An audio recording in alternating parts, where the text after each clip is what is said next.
Hello everyone, I am Dr. Jay Shirapra, your biology teacher. Welcome you all in today's lecture. In today's lecture, I am going to explain about the five kingdom classification.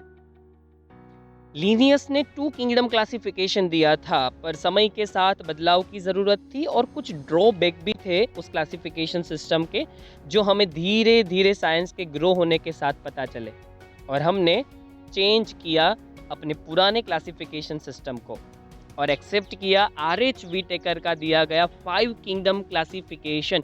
ये most accepted classification system है आज के समय का। हो सकता है आने वाले वक्त में कुछ 20-25 साल के बाद फाइव किंगडम क्लासिफिकेशन जो है वो सिक्स किंगडम क्लासिफिकेशन बन जाए, वो सेवन किंगडम क्लासिफिकेशन भी हो जाए, क्योंकि समय के साथ क्लासिफिकेशन बदलते रहते हैं। पर फिलहाल ये ज़्यादा एक्सेप्टेड है।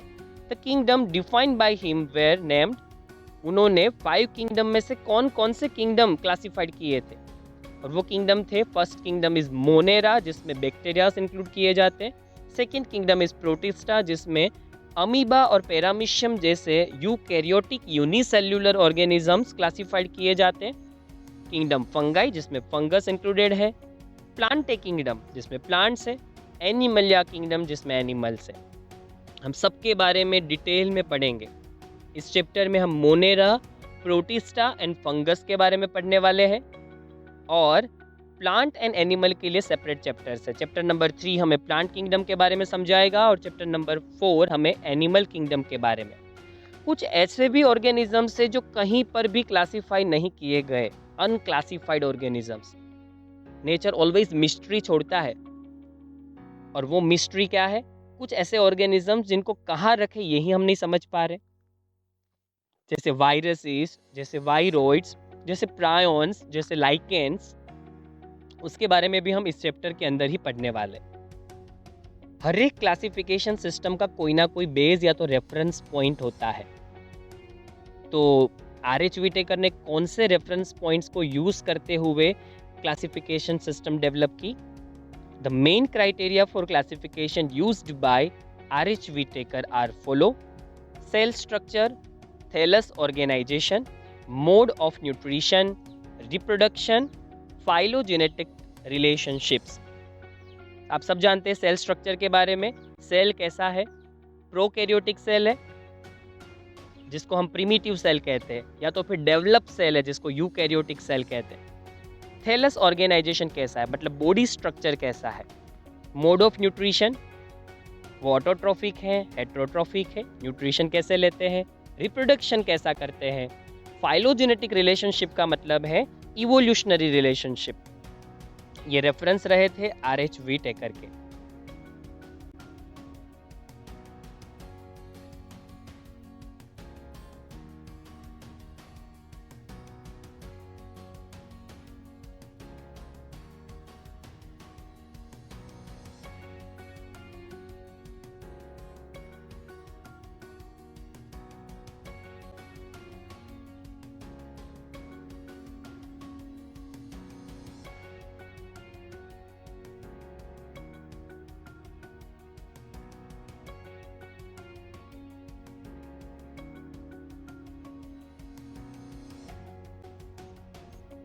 Let us look at this five kingdom classification to understand the issue and the consideration that influence the classification system.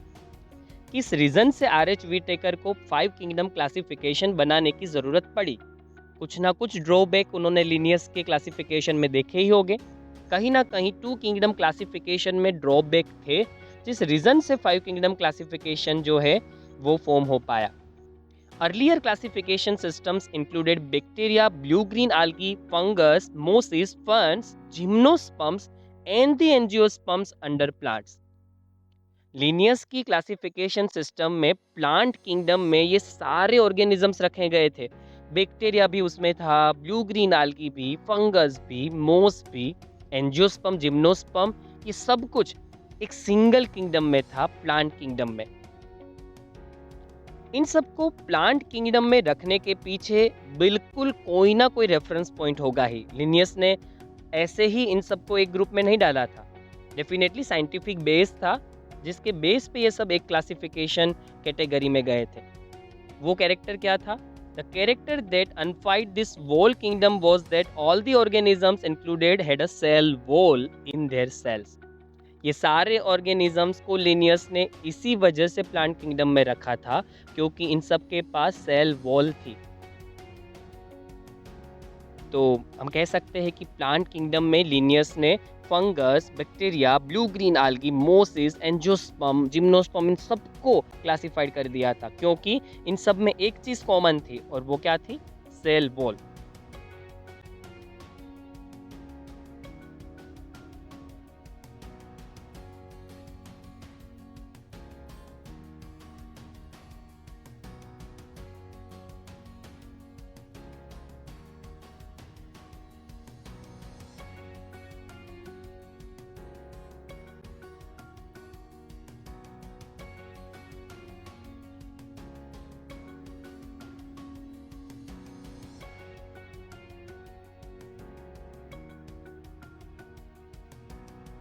लेकिन एक बहुत बड़ा लेकिन है और क्वेश्चन मार्क है यहाँ। किसी एक सिमिलर फीचर के बेस पे आप ये सारे ऑर्गेनिजम्स को क्या एक किंगडम में क्लासिफाई कर सकते हैं? क्या और भी फीचर्स इनमें सिमिलर्स या कॉमन नहीं होने चाहिए? यही क्वेश्चन मार्क RH व्हिटेकर को था। यहाँ हुआ क्या था? ये सारे organisms algae, ferns, gymnosperm, angiosperm, bacteria इन सब को सेल वॉल के रेफरेंस पॉइंट से एक ही किंगडम में रख दिया गया, प्लांट किंगडम, क्योंकि ये सारे ऑर्गेनिजम्स में एक जो कैरेक्टर था वो कॉमन था, जो सेल वॉल था, पर बाकी सारे फीचर्स भी तो होने चाहिए, कुछ ना कुछ फीचर्स तो सिमिलर होने चाहिए थे, पर वो तो नहीं थे, वो तो अलग थे। This place together groups which widely deferred in other characteristics, बाकी फीचर्स तो इनमें बिल्कुल सिमिलर नहीं थे। It brought together the prokaryotic bacteria and the blue-green algae with other groups which were eukaryotic. इन्होंने प्रोकैरियोटिक बैक्टीरिया और उसके साथ साथ जो यूकैरियोटिक ऑर्गेनिजम्स है जैसे कि आल्गी, जैसे टेरिडोफाइट्स, जैसे जिम्नोस्पर्म, जैसे एंजियोस्पर्म, इन सबको एक ही ग्रुप में रख दिया था। हम सेल वाले चैप्टर में पढ़ेंगे, चैप्टर नंबर 8। सेल्स दो टाइप के होते हैं, अगर हम उनके न्यूक्लियस के बेस और रेफरेंस से अगर उनको क्लासिफाइड करें तो जिनका न्यूक्लियस बहुत प्रिमिटिव है, न्यूक्लियस के आसपास न्यूक्लियस का एनवलप नहीं होता, अनडेवलप न्यूक्लियस है, वैसे सेल्स को हम प्रोकैरियोटिक सेल कहते हैं, जिसको प्रिमिटिव सेल भी कहा जाता है। अर्थ के इवोल्यूशन में सबसे पहले शायद यही सेल फॉर्म हुआ था। और अगर हम दूसरे सेल के बारे में बात करें तो वो है eukaryotic cell, well developed cell. ऐसा माना जाता है कि प्रोकैरियोटिक सेल डेवलप्ड होने के बाद यूकैरियोटिक में कन्वर्ट हो गया। यूकैरियोटिक सेल्स में न्यूक्लियस डेवलप होता है, न्यूक्लियस के आसपास एनवलप होता है और मेम्ब्रेन बाउंड ऑर्गेनेल्स होती है, ऐसी ऑर्गेनेल्स जिनके आसपास मेम्ब्रेन है, जबकि प्रोकैरियोटिक सेल्स के पास मेम्ब्रेन बाउंड ऑर्गेनेल्स नहीं होती। डिटेल में हम चैप्टर 8 में पढ़ेंगे। आप इतना याद रख सकते हैं कि बैक्टीरिया जो है वो प्रोकैरियोटिक है, उनका सेल एकदम प्रिमिटिव होता है, और green algae, pteridophytes, gymnosperm, angiosperm ये सारे जो प्लांट्स है उनके पास यूकैरियोटिक सेल स्ट्रक्चर होता है। तो इनके सेल्स में बहुत बड़ा डिफरेंस है। तो अलग अलग सेल स्ट्रक्चर वाले ऑर्गेनिज्म एक ग्रुप में कैसे आ सकते हैं? It also group together the unicellular organisms and the multicellular ones. For example, Chlamydomonas and Spirogyra were placed together under algae. अब Chlamydomonas की बात करें तो Chlamydomonas और Spirogyra वो दोनों एक तरीके की सेल्युलरिटी शो नहीं करते। Chlamydomonas यूनिसेल्युलर ऑर्गेनिज्म है जबकि Spirogyra मल्टीसेल्युलर, तो उनको एक ही किंगडम में रख दिया था। बैक्टीरिया यूनिसेल्युलर ऑर्गेनिजम्स है जबकि जिम्नोस्पर्म, एंजियोस्पर्म ये सब मल्टीसेल्युलर ऑर्गेनिजम्स है। तो लिनियस ने प्लांट किंगडम में यूनिसेल्युलर और मल्टीसेल्युलर ऐसे दोनों ऑर्गेनिजम्स को क्लासिफाइड कर दिया था। उसने प्रोकैरियोटिक और यूकैरियोटिक सेल्स वाले दोनों ऑर्गेनिजम्स को किंगडम में क्लासिफाइड कर दिया था। तो ज़्यादा सिमिलरिटीज़ यहाँ पर हम कह सकते हैं कि ऑर्गेनिज्म शेयर नहीं करते थे, कुछ बहुत नेरो क्लासिफिकेशन बेस लिए गए थे और उसी के रेफरेंस पॉइंट ऑफ व्यू से क्लासिफिकेशन किया गया था। और भी कुछ ड्रॉबैक थे। The earlier classification did not differentiate between the heterotrophic group fungus and the autotrophic green plants. Green plants अपना खाना खुद बना सकते हैं, उनके पास क्लोरोफिल होता है और सनलाइट की मदद से ये फूड प्रिपेयर कर सकते हैं, जिसको हम फोटोसिंथेसिस कहते हैं, आप पढ़ चुके। पर फंगस अपना खाना नहीं बना सकती, उसके पास क्लोरोफिल जैसे कोई पिगमेंट्स नहीं है जिसकी हेल्प से वो फूड प्रिपेयर कर सके, इसीलिए वो फूड के लिए डिपेंडेड है। तो यहाँ एक ऑर्गेनिज्म जो है वो फूड के लिए डिपेंडेड है, एक ग्रुप है वो फूड के लिए इंडिपेंडेंट है, और दोनों को ही एक ही ग्रुप में रखा गया है। जबकि they also showed a characteristic difference in their walls composition, जबकि दोनों की वॉल कंपोजिशन जो है, सेल वॉल का कंपोजिशन है, वो भी डिफरेंट है। दोनों की सेल वॉल एक तरीके के मटेरियल से नहीं बनी। The fungi had chitin in their cell walls while the green plants had a cellulosic cell wall। Fungus के सेल के अंदर काइटिन की सेल वॉल होती है, जबकि ग्रीन प्लांट्स में सेल्यूलोज की। When such characteristics were considered, the fungi were placed in a separate kingdom, kingdom fungi। अब किंगडम को अलग से किंगडम दे दिया गया, जाओ तुम राज करो अपने किंगडम में, मजे करो।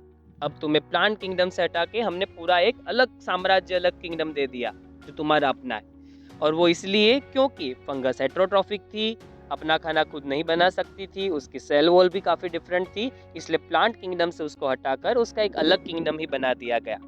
ये कुछ हमने ड्रॉबैक देखे, किस वजह से आर.एच. व्हिटेकर ने 2 किंगडम क्लासिफिकेशन को 5 किंगडम क्लासिफिकेशन में कन्वर्ट किया।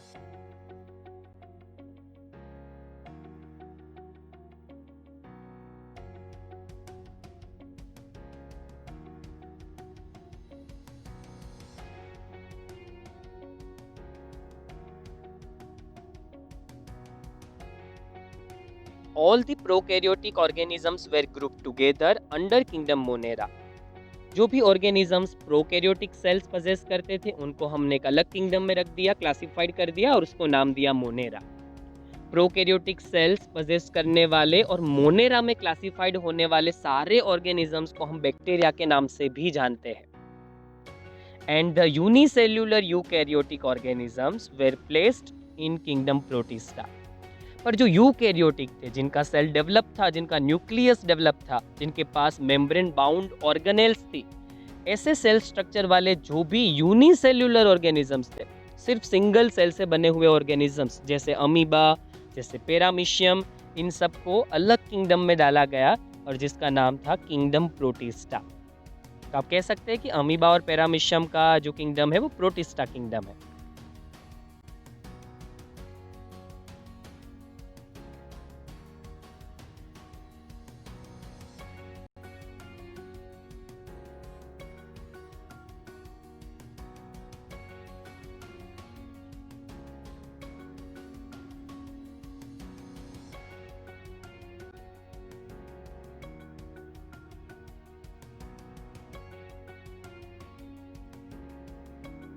किंगडम प्रोटिस्टा की हम बात करें तो उसके अंदर क्लेमिडोमोनास, क्लोरेला, पैरामीशियम, अमीबा जैसे बहुत से ऑर्गेनिजम्स क्लासिफाइड किए गए हैं।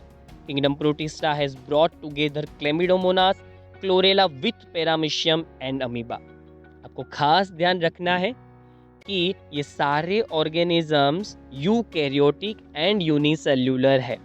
सिर्फ और सिर्फ यूनिसेल्युलर और यूकैरियोटिक सेल्स वाले ऑर्गेनिजम्स को ही इस ग्रुप में क्लासिफाइड किया गया। जहां आप देखिए Chlamydomonas and Chlorella earlier placed in algae with in plants and both having cell walls. अगर हम अर्लियर क्लासिफिकेशन सिस्टम की बात करें तो क्लेमिडोमोनास और क्लोरेला को आल्गी ग्रुप में रखा गया था, और आल्गी हम जानते हैं कि प्लांट किंगडम का हिस्सा है। इन दोनों के पास सेल वॉल होती है। हम जब भी चैप्टर नंबर 3 पढ़ेंगे तब क्लेमिडोमोनास एंड क्लोरेला को अंडर द आल्गी ही पढ़ेंगे। हमारी बुक ने आल्गी के अंदर ही इन दोनों को क्लासिफाइड किया है। ये बहुत बड़ी कंट्रोवर्सी रही है साइंटिस्ट के बीच में कि क्लेमिडोमोनास एंड क्लोरेला, इनकी बात करें तो इनके पास सेल वॉल है, इनके पास क्लोरोफिल है, इसलिए अपना खाना खुद बना सकते हैं। सिर्फ और सिर्फ ये यूकैरियोटिक सेल पजेस करते हैं और ये यूनिसेल्यूलर है, खास तो ये यूनिसेल्यूलर है, इसी रीजन से इनको प्रोटिस्टा में क्यों रखा जाए। प्लांट के बेसिक ऑर्गेनिजम्स क्या यूनिसेल्यूलर नहीं हो सकते? क्या आल्गी, जिसको एकदम बेसिक प्लांट माना जाता है, क्या वो यूनिसेल्यूलर ऑर्गेनिज्म शो नहीं कर सकती? क्या प्लांट किंगडम में सिर्फ और सिर्फ मल्टी सेल्यूलर ऑर्गेनिजम्स के लिए ही जगह है, या एनिमल किंगडम के अंदर सिर्फ और सिर्फ मल्टी सेल्यूलर ऑर्गेनिजम्स के लिए ही जगह है? ये बहुत बड़ा क्वेश्चन है, क्योंकि जब भी यूकैरियोटिक ऑर्गेनिजम्स में यूनिसेल्यूलर कोई ऑर्गेनिज्म मिला तो उनको हमने प्रोटिस्टा में रख दिया। आज भी कुछ साइंटिस्ट क्लेमिडोमोनास और क्लोरेला को अब भी आल्गी के अंदर ही क्लासिफाइड करते हैं, और हमारी बुक ने भी इन दोनों को आल्गी के अंदर ही क्लासिफाइड करके दिखाया है। पर आपको याद रखना है, ये दोनों आज के नए क्लासिफिकेशन सिस्टम के हिसाब से कहाँ रखे गए? प्रोटिस्टा के अंदर ही, क्योंकि ये दोनों यूनिसेल्यूलर है और ये यूकैरियोटिक सेल्स भी पजेस करते हैं। हाँ, उनके पास सेल वॉल ज़रूर है, जबकि आप अमीबा को देखिए, अमीबा के पास सेल वॉल नहीं है, पर वो हमारा रेफरेंस पॉइंट भी नहीं है। प्रोटिस्टा किंगडम में सेल वॉल हमारा रेफरेंस पॉइंट नहीं है इतना मेन। हम प्रोटिस्टा में जनरली मेन जो कंसर्न करते हैं क्लासिफिकेशन के लिए, वो कंसर्न हमारा है, एक तो ऑर्गेनिज्म यूनिसेल्यूलर होना चाहिए, और सेकेंड वो यूकैरियोटिक सेल पजेस करना चाहिए। पेरामीशियम and amoeba which where earlier placed in the animal kingdom. Amoeba और पेरामीशियम भी पहले कौन से प्रोटिस्टा में थे? ये किंगडम था ही नहीं पहले तो दो ही किंगडम थे, animal kingdom and plant kingdom. ये किंगडम नया बना और कुछ ऑर्गेनिजम्स हमने प्लांट से उठाकर इसमें डाले और कुछ हमने एनिमल किंगडम से उठा के डाले। तो पेरामीशियम और अमीबा पुराने समय में एनिमल किंगडम में क्लासिफाइड किए जाते थे, पर आज ये प्रोटिस्टा किंगडम का हिस्सा है।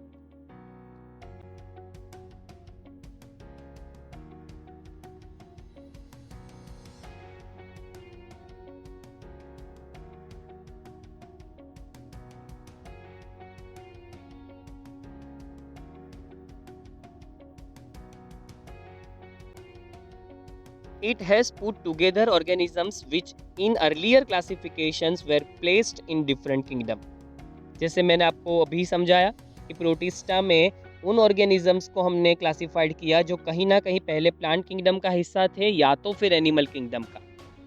कुछ ऑर्गेनिजम्स एनिमल किंगडम से उठाए गए और कुछ ऑर्गेनिजम्स को प्लांट किंगडम से उठाया गया, और आज वो प्रोटिस्टा किंगडम का हिस्सा है। This happened because the criteria for classification change.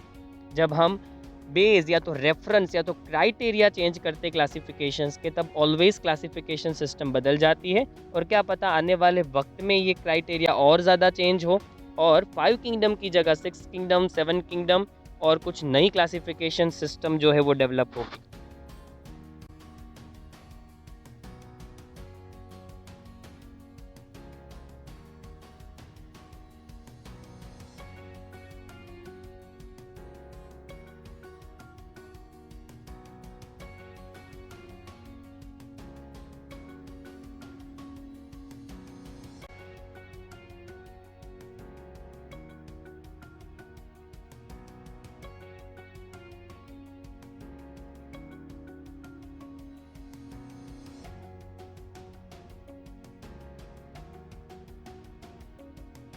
This kind of changes will take place in future too. Future में भी ये सब कुछ होगा।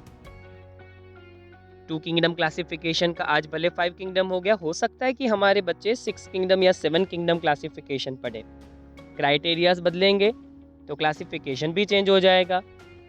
Depending on the improvement in our understanding of characteristics and evolutionary relationship. बदलते हुए समय के साथ हम और ज़्यादा इम्प्रूव्ड होते जा रहे हैं। हमने साइंस एंड टेक्नोलॉजी डेवलप की, हमने जेनेटिकल साइंस डेवलप कर लिया, बायोटेक्नोलॉजी जैसे फील्ड्स इमर्ज होकर सामने आ रहे। जैसे जैसे ह्यूमन कल्चर डेवलप होता गया, ह्यूमंस और ग्रो होते गए और डेवलप होते गए, साइंस और ज़्यादा डेवलप होता गया, और उसी के साथ हमारी समझ जो है, हमारी अंडरस्टैंडिंग है, वो भी डेवलप हुई। और जैसे जैसे हम ज़्यादा बेटर समझते जाएंगे, क्योंकि टेक्नोलॉजी हमें हेल्पफुल होगी चीज़ों को समझने के लिए, तो हम और बेटर तरीके से ऑर्गेनिजम्स को क्लासिफाइड कर पाएंगे।